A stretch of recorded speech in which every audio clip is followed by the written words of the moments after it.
Bienvenidos.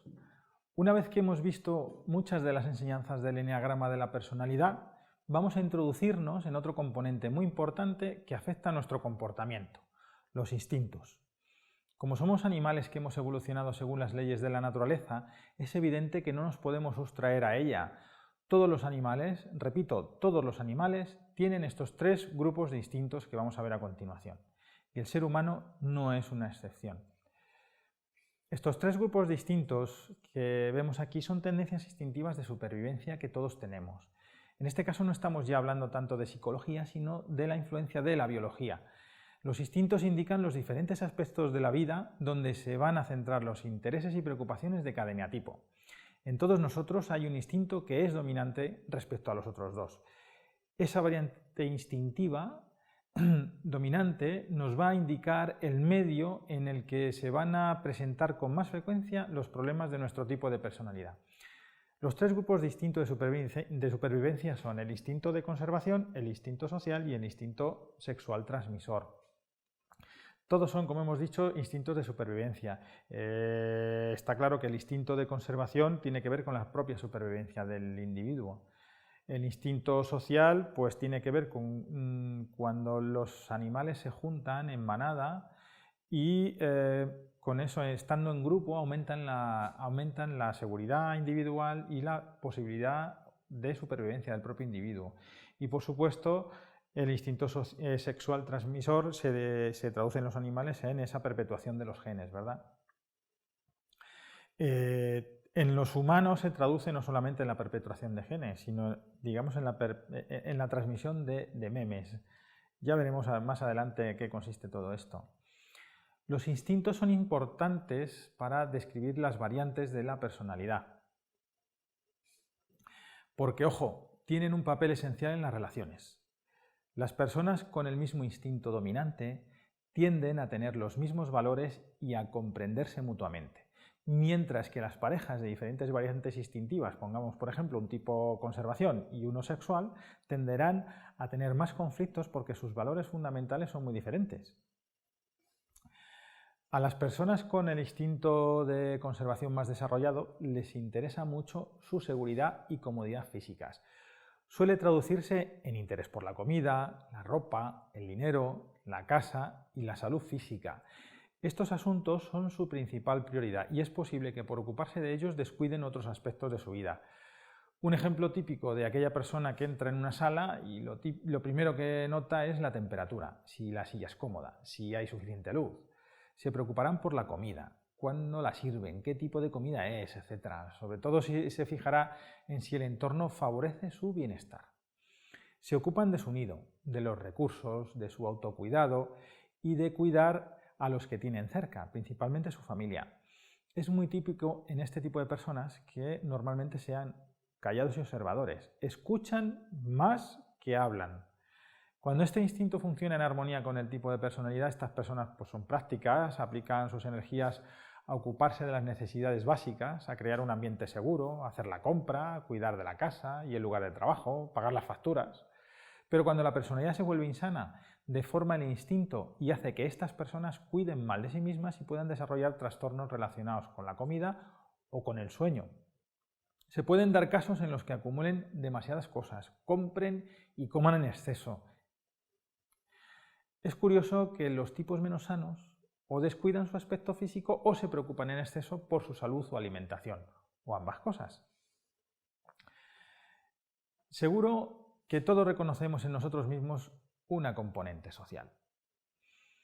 Hay que decir que el instinto social no es lo mismo que ser sociable o tener habilidades sociales. El instinto social lo podemos ver como un deseo potente que se encuentra en todos los seres humanos de caer bien, de ser aprobado, de sentirse a salvo con otras personas, sentirse seguro al pertenecer a un grupo. Tiene que ver con la sensación ancestral de que si nos agrupamos y cooperamos mutuamente, aumentamos nuestras posibilidades de supervivencia. Por eso un valor muy importante para las personas que tienen este instinto dominante es la reciprocidad. Yo te doy, tú me das y así establecemos una alianza y nos protegemos mutuamente. Es muy típico en estas personas con este instinto dominante, que debido al sentido de reciprocidad, que les guste mucho compartir información. Suelen hablar y escuchar por igual. Cuando este instinto se distorsiona, estas personas pueden llegar a ser lo que llamamos cotillas. Les interesa ser aceptadas y necesitadas en su mundo. Les gusta esa sensación de valía que les produce el participar en actividades con los demás, sean en actividades en familia, en grupo, comunitarias, nacionales o lo que sea. Les gusta participar y disfrutan relacionándose con otras personas. Al entrar en una sala, los sociales captarán de inmediato las estructuras de poder y las corrientes políticas entre los diferentes grupos y personas. Subconscientemente perciben las reacciones de los demás hacia ellos, sobre todo si son aceptados o no. La idea de ocupar un lugar dentro de una estructura social jerárquica les reconforta. Esto se manifiesta de muchas maneras, por ejemplo, en la búsqueda de atención, de éxito, de fama, de reconocimiento, honor, liderazgo, valoración, así como la seguridad de formar parte de algo más grande que ellos. De todas las variantes instintivas, los tipos sociales son a los que más les gusta saber lo que ocurre en su mundo.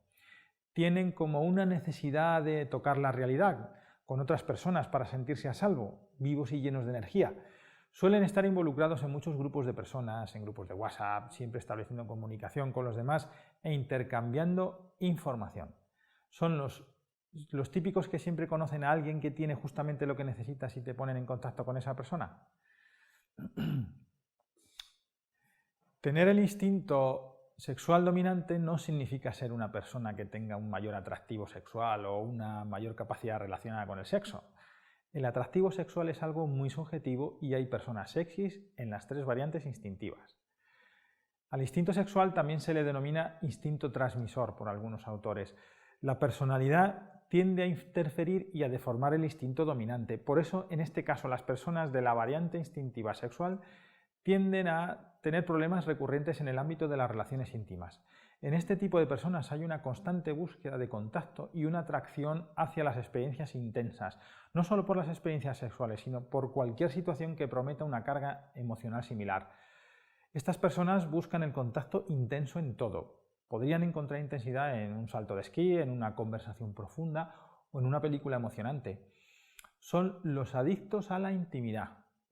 En el lado positivo, poseen un enfoque de la vida amplio y exploratorio, una energía expansiva hacia el exterior, hacia la consecución, el logro y las cosas nuevas. En el lado negativo, les cuesta centrarse en sus verdaderas necesidades y prioridades y a veces descuidan su vida social. Al entrar en una sala, el tipo sexual se concentra rápidamente en ver dónde están las personas más interesantes. Tienden a dejarse llevar por lo que les atrae. Los tipos sociales, en cambio, se fijan en quién está hablando con el anfitrión, quién tiene poder, prestigio o quién podría ayudarlos. Los tipos conservacionales notan la temperatura de la habitación, se fijan, por ejemplo, dónde están los aperitivos y cuál podría ser un lugar cómodo para sentarse. Los tipos sexuales van hacia las personas que les atraen, al margen de la capacidad de la persona para ayudarles o de su posición social. Estas personas pueden tener dificultad para centrarse en sus proyectos y para cuidar bien de sí mismas, porque en el plano subconsciente siempre buscan afuera de ellos a la persona o la situación que los complete. Son como un enchufe en busca de corriente. Buscan intimidad y estímulo, mental o emocional. Buscan transmitir, dejar un legado, expandirse más allá de su cuerpo físico. A veces son fácilmente reconocibles porque suelen hablar más que escuchar, aunque transmiten no solo por lo que hablan, sino por cómo visten, su lenguaje corporal, etc. Una vez que hemos visto lo importante que son los instintos, podéis ver que el comportamiento de cada eneatipo va a expresarse de forma diferente. No es lo mismo un 6 social, por ejemplo, que un 6 sexual o un 6 conservación, y así ocurre con todos. En algunos eneatipos la modulación que ejerce el instinto sobre la personalidad se nota mucho. No obstante, las motivaciones profundas de las personas con el mismo eneatipo, pero con diferentes instintos, siguen siendo semejantes. Encontraréis en la literatura del eneagrama referencias a los 27 subtipos y hay descripciones detalladas de cada uno. Yo os recomiendo que estos conceptos los veáis con detenimiento más adelante y os centréis ahora en descubriros. Empezar a ver 27 tipos de personalidad puede resultar complicado en este momento. Veis que en el mundo del eneagrama todas las clasificaciones van de 3 en 3. 3 triadas o centros cerebrales, 3 eneatipos por triadas, 3 variantes instintivas por eneatipo, etc. No os preocupéis que una vez que se dominan estos términos son conceptos que se manejan fácilmente. Lo importante es que os vayáis situando vosotros mismos y os empecéis a conocer un poco más. Nos vemos en el siguiente vídeo, donde hablaremos de dónde somos buenos y qué competencias emocionales necesitamos mejorar.